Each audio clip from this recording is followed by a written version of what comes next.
Empezamos. Bueno, nosotros hace varias clases que venimos... a ver, esperen un cachito. Bueno, el sindicalismo entonces... no, les decía. Nosotros venimos viendo que desde el año 55, es decir, desde el golpe de Estado de 1955, se comienza en Argentina lo que se conoce como el periodo de desperonización. ¿Esto qué quiere decir? Tratar de sacar de la cabeza de la sociedad, o de una parte de la sociedad, la idea del peronismo y fundamentalmente borrar de la política a Perón. Esta pregunta, que fue la pregunta que yo hice la clase pasada, que hablábamos, de qué hacemos con Perón y el peronismo, no solamente cruzó a los opositores, también cruzó al sindicalismo y al movimiento peronista en general, ¿no? ¿Qué hacemos con Perón? ¿Qué hacemos con el peronismo? Bueno, hoy vamos a ver qué pasó dentro del sindicalismo. Tengamos en cuenta que el sindicalismo es uno de los pilares del peronismo en Argentina, ¿sí? Vamos a tratar de pensar esto. Entonces, esto es lo que yo recién decía, la pregunta acerca sobre qué hacer con Perón y el peronismo también cruzó el espacio sindical, ¿sí? Y el espacio sindical, así como nosotros la clase pasada vimos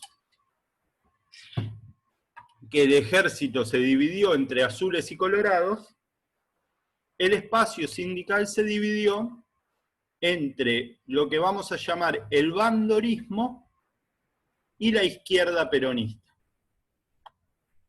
¿Hasta acá estamos? Sí. Sí.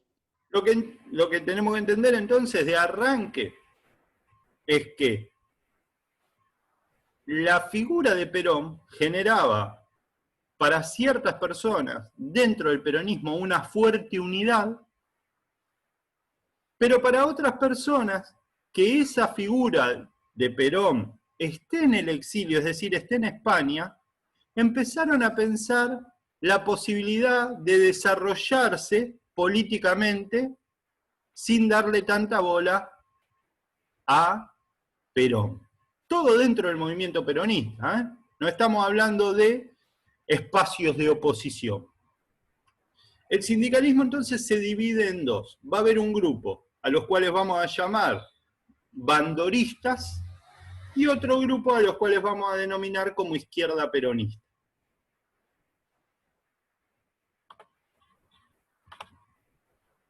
¿Qué fue el bandorismo o por qué el bandorismo? Bueno, el líder va a ser Augusto Timoteo Bandor, un dirigente sindical muy importante de la Unión Obrera Metalúrgica, ¿sí? A ver, les pregunto a ustedes, esta capaz que la saben, ¿por qué la figura de, por ejemplo, Moyano es muy importante en nuestro país? Por el sindicato de camioneros. Muy bien, Valentín. ¿Y por qué si yo te pregunto, por ejemplo, no sé, yo creo que si pregunto, bueno, ¿quién es el dirigente sindical o el secretario general de camioneros? Ustedes saben, imagino que la mayoría puede llegar a saber qué es Moyano. Ahora, si yo pregunto el secretario general de otro sindicato, yo no sé si se sabe tanto, ¿sí? ¿Por qué la presencia de Moyano o el sindicato de camioneros es tan importante? ¿Por qué creen ustedes? Porque se hicieron escuchar. Muy bien, Milagros. ¿Y por qué? ¿Qué tienen? ¿Qué posibilidad tienen para hacerse escuchar?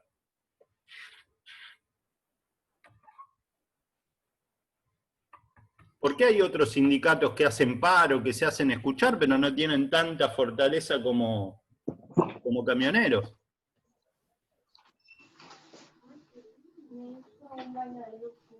Imaginemos qué pasa si durante, no sé, una semana paran todos los camiones. ¿Qué pasaría en nuestro país? Se estanca. no hay envíos y los productos no llegan los productos, no llegan un montón de cosas. Bien, perfecto, Joaquín. Todos los días a las 8:30, 9 de la mañana, en el chino que está frente a mi casa, paran camiones y empiezan a bajar mercaderías. ¿Sí? Si no hay camiones, pasa lo que dijo Joaquín, se para todo. ¿Estamos? Por eso es la importancia del sindicato de camioneros. Ahora, fíjense, en aquel momento el país era otro, ¿sí? Y el trabajo estaba distribuido de otra manera. ¿Por qué digo esto? Porque el líder o el sindicato más importante no era el de camioneros, sino que era el de la Unión Obrera Metalúrgica. ¿Por qué? Porque era un país industrial. ¿Se entiende?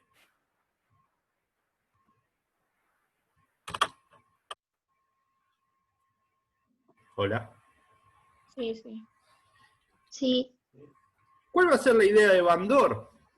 Empezar a pensar y crear un peronismo sin Perón. Empezar a crear un partido de los trabajadores, pero en donde la figura de Perón no sea la figura predominante, es decir, que Perón no sea el líder. En última instancia, si lo pensamos en términos electorales, diríamos que Perón no sea el candidato de ese partido. Bandor quería ser el candidato, Bandor quería representar a los sectores trabajadores. Por eso aparece esta idea de crear o fundar un peronismo, es decir, darle continuidad a los logros del movimiento peronista, pero sin Perón. ¿Se entiende? Sí. Sí. sí. ¿Y qué va a proponer entonces en este recorrido Bandor? Bueno, negociar con los gobiernos, ¿sí? Con estos gobiernos que estaban prohibiendo a Perón y al peronismo. Bueno, empezar a negociar. Y empezar a negociar para ir obteniendo logros para el movimiento obrero y él ir transformándose en el líder de ese espacio. Estas van a ser las características de Bandor y el bandorismo. Fíjense esto. En 1964, una revista muy importante, Primera Plana, pone en la tapa Augusto Bandor en busca del poder. 5 años después, Crónica, el diario, miren lo que titulan. Asesinaron a Bandor. ¿Sí? ¿Por qué pongo esto?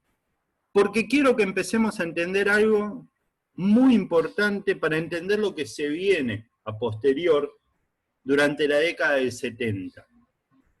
Hacia el interior del peronismo, van a comenzar a existir conflictos que se van a empezar a resolver de manera violenta. Bandor, que intentó asomar la cabeza, 5 años después es asesinado. ¿Se entiende? Sí, profe. Es decir, la década del 60 no solo dividió a los militares, sino que empieza a dividir, o durante la década del 60, para ser más preciso con las palabras, se empieza a dividir también el peronismo, pero no era una división de discusión política. Era una división que terminaba en violencia. ¿Estamos? Después lo vamos a ver bien esto. Vamos a hablar del momento del asesinato de Bandor, pero quiero que vayamos pensando la década del 60 hacia el interior del peronismo como una década en donde las tensiones políticas van creciendo.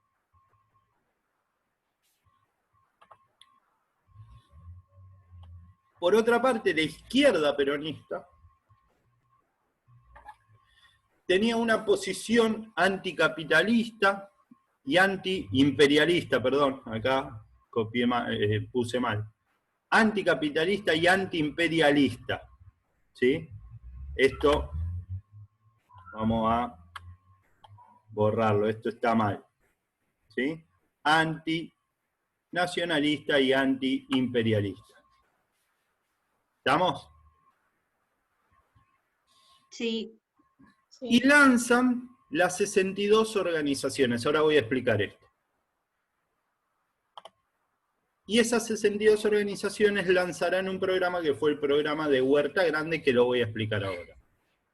En principio, lo que tenemos que entender es que la izquierda peronista va a ser una rama del sindicalismo, que lo que va a buscar va a ser avanzar sobre el capitalismo, es decir, tratar de llevar al peronismo hacia el socialismo. ¿Estamos? Sí, Y es profe. acá donde van a existir estos choques entre la izquierda peronista y Bandor y el bandorismo.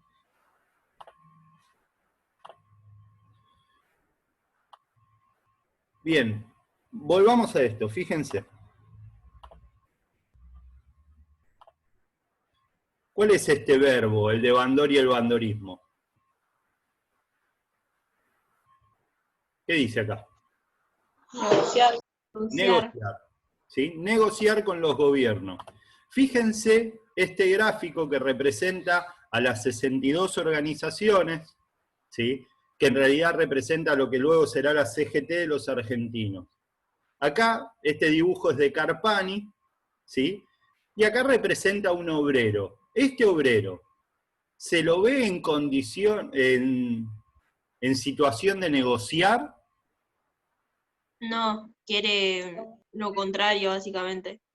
¿Y qué sería lo contrario? Muy bien, Martina, ¿qué sería lo contrario? Imponer. ¿Cómo? Una postura violenta. Imponer. Imponer. ¿Por qué, Fiorella? Bueno, no sé si fue Fiorella. Lo de imponer no lo dije yo. Mencioné que tiene una postura violenta porque trata de, bueno, sí, de imponer lo que quiere, básicamente.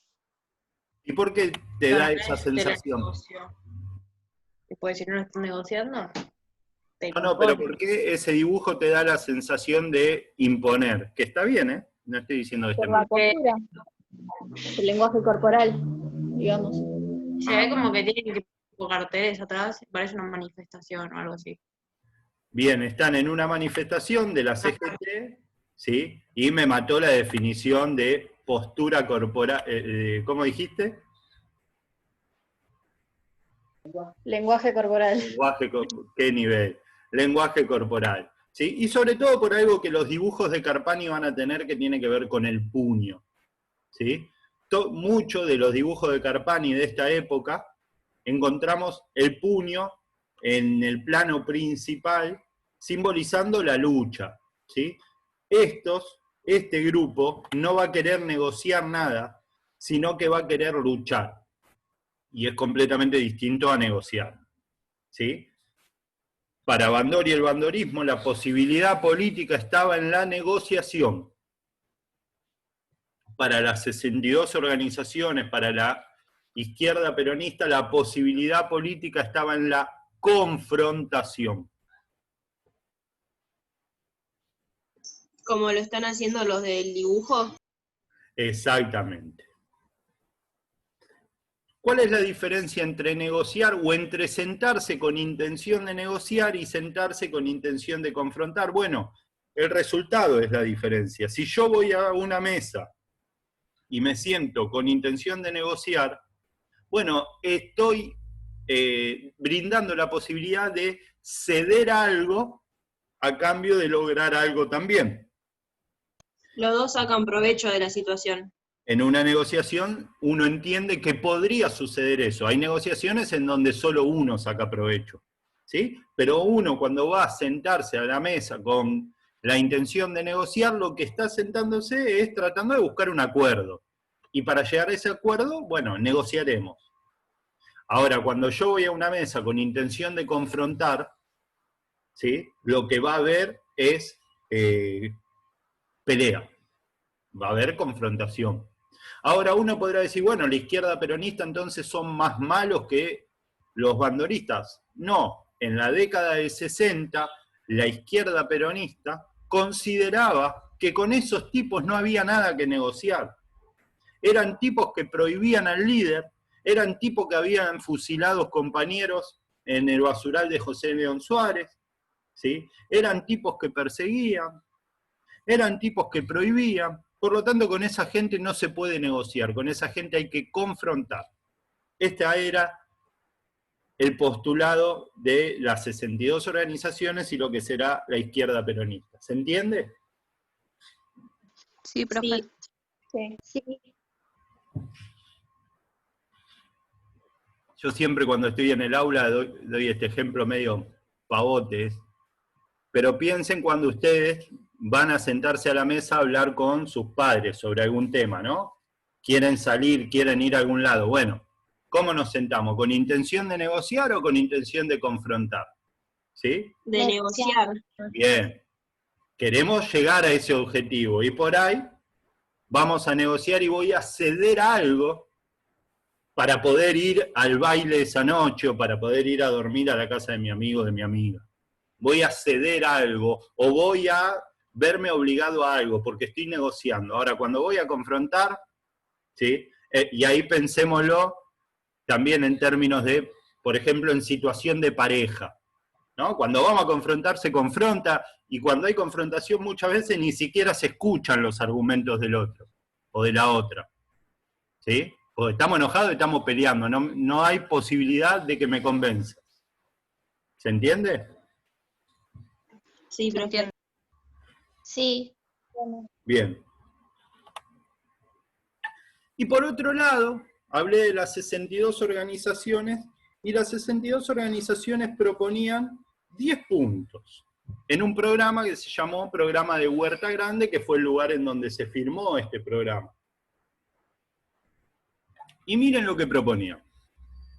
Primero, nacionalizar el sistema bancario, es decir, que todos los bancos del país sean de capitales nacionales, sean nacionales.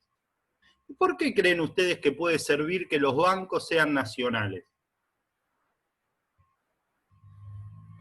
Por las transacciones que pueden llegar a hacer en tu propio país y todas esas cosas. O sea, vos imagínate que estás viviendo en un país y tenés que ir a otro para poder llegar, sacar algo, meter algo o algo diferente. Sí, por un lado tiene que ver con eso, pero por otro lado tiene que ver con hacia dónde, ¿sí?, van a volcar los recursos. Nosotros los que somos un poquito más grandes sabemos que en el 2001 en nuestro país hubo un quilombo muy grande, muy importante, ya lo vamos a ver el año que viene, en donde muchos bancos se llevaron la guita a su casa matriz, ¿sí? No sé, el Banco Santander a España, el Banco Francés a Francia, y te generan un vacío de dinero en tu propio suelo. Entonces, nacionalizar el sistema bancario es que toda la guita que está en el país, ¿sí?, sea posible ponerla en producción en nuestro país. Por otro lado, este es muy interesante para pensarlo con lo que está pasando, algo que está pasando hoy día, implantar el control estatal sobre el comercio exterior, ¿sí? A ver, y algo que hablamos la clase pasada. Hoy Argentina necesita que ingresen dólares. Esos dólares, yo dije la clase pasada, pueden entrar por dos grandes puertas o portones. Por la exportación, y lo que nosotros podemos vender, lo vamos a llamar comercio exterior, o por deuda externa. Bueno, hoy Argentina no puede seguir tomando deuda externa porque lo que está haciendo es negociar la deuda externa que tomó el gobierno anterior, ¿sí? Ver cómo va a pagar eso, no podemos seguir pidiendo. Entonces tenemos que lograr que entren por la exportación. ¿Estamos? Ahora, ¿cuál es el problema? Y para eso voy a utilizar esto para explicar el punto 2. ¿Cuál es el problema? Que los dueños de la soja no quieren venderla. ¿Por qué? Porque están esperando que se devalúe el peso. Entonces, cuando en el programa de Huerta Grande lo que se propone es el control estatal sobre el comercio, es que el Estado argentino se haga cargo de la venta de granos y de la venta de carne. Y que no quede en manos privadas la decisión de si vende o si no vende. Porque lo que se necesita es el ingreso de divisas. ¿Se entiende? ¿Sí? ¿No? Sí, Por otro sí, lado, ¿verdad? proponen nacionalizar sectores claves de la economía. Petróleo, electricidad, la generación de acero y los frigoríficos. Estos son los 4 pilares, o eran los 4 pilares, de los cuales dependía, ¿sí?, nuestra economía. Tener petróleo y electricidad para poner en marcha las industrias, y el frigorífico, los frigoríficos, porque la venta de carnes al exterior era muy importante. ¿Estamos? Por otro lado, propone la izquierda peronista expropiar, miren esto, sin compensación a la oligarquía terrateniente. ¿Qué es sin compensación? Sacarle las tierras y repartir las tierras de los grandes terratenientes. Repartir esas tierras entre quienes no tienen tierra. Y sin compensar, es decir, sin darle nada. Fíjense que esta izquierda peronista estaba muy lejos de su intención de negociar, ¿sí? Lo que quería era un modelo de país completamente distinto al que se venía llevando adelante, y para llevar adelante ese modelo de país proponía medidas radicales, ¿sí? Miren, desconocimiento de los compromisos financieros internacionales firmados a espalda del pueblo. ¿Qué quiere decir esto, este punto 5? Bueno, la deuda externa que se tomó en nuestro país en el año 55 la tomó una dictadura. Esa dictadura nadie la eligió, y como nadie la eligió, no la vamos a pagar. No vamos a pagar la deuda. ¿Se entiende? Sí, se entiende, profe. Prohibir toda importación competitiva con la producción nacional. Todo aquel producto que venga de afuera y que en nuestro país se fabrique, no va a entrar. Va a estar prohibido el ingreso de ese producto que venga de afuera. Si se fabrica en nuestro país, tendremos que comprar ese mismo producto que se fabrica en nuestro país, porque es la forma de dar trabajo. Control obrero sobre la producción, apertura de los libros y planificación integral de la economía, ¿sí? ¿Por qué control obrero sobre la producción? Bueno, que los obreros sepan, ¿sí?, cuánto produce su empresa, cuánto gana su empresa, para poder disputar, ¿sí?, aumentos de salarios, ¿no? Y que la empresa no diga, bueno, no, estamos perdiendo guita, estamos vendiendo poco, ¿sí? Entonces, que haya un control obrero sobre la producción y un control obrero sobre los libros comerciales. ¿Se entiende esto? Sí, Entonces lo que tenemos es una izquierda peronista decidida a instalar un modelo de país completamente distinto, en cierta parte parecido a los primeros años del peronismo, en esto que tiene que ver con el control del comercio exterior y nacionalización de sectores claves, y en otros sentidos bastante similar al proceso revolucionario cubano, ¿sí?, en este sentido, en quitarle la tierra a los dueños y repartirla entre los que no tienen. Entonces, va a intentar, desde la izquierda peronista, se va a intentar avanzar hacia un socialismo. ¿Estamos? Esto, como dije, son dos posturas completamente distintas dentro del mismo partido. ¿Estamos? Dentro del mismo sector, que es el sindicalismo. Esto inevitablemente va a generar tensiones. Y si esas tensiones no son resueltas, ¿y por qué en principio no eran resueltas? Porque Perón desde el exilio avalaba a las dos posiciones. Él charlaba con los bandoristas y charlaba con la izquierda peronista. Y nunca cuestionó a ninguno de los dos hasta un poquito más adelante, ¿sí?, que se va a enfrentar con Bandor, pero falta. ¿Estamos? Entonces, no había una solución política, por lo tanto la tensión iba creciendo. ¿Y cuándo fue un momento clave en esta tensión, que después vamos a ver? El día que finalmente vuelve Perón, el 20 de junio de 1973. Fíjense, sangre en la fiesta, ¿no? Estos dos sectores dentro del peronismo se enfrentaron a tiros en Ezeiza.